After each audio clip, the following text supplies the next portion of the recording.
Muslim clerics in Lebanon have expressed solidarity with Bahraini protests against the demolition of mosques by the regime troops.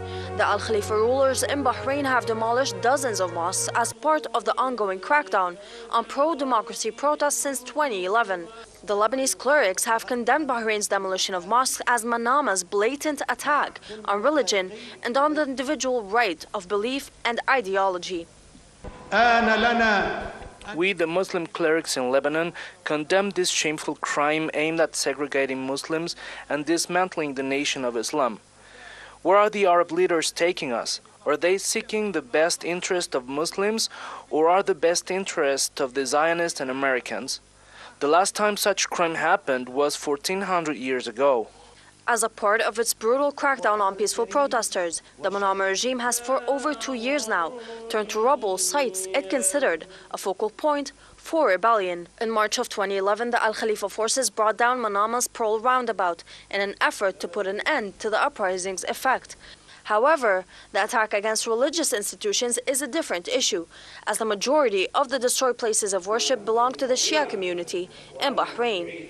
Because the majority in Bahrain from the Shiite, around 80%, Al Khalifa want to show us the problem in Bahrain, the demonstrating in sectarian. Today, we send our message from Beirut to the world. Look, our mosques destroyed. We ask the international community to see what happened in Bahrain exactly. Critics of the Bahraini regime have also slammed it for what they describe as the demographic shaping practiced by the regime. It's an attack against identity.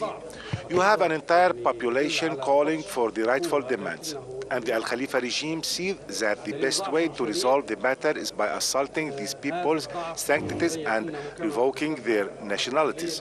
They are trying to provoke the protesters into falling in the sectarian trap, so as to give themselves justifications for the crimes they are committing against the people. Protests have been ongoing in Bahrain since mid-February of 2011. The situation worsened due to the aggressive offensive led by Bahraini and Saudi forces amid Western and international silence.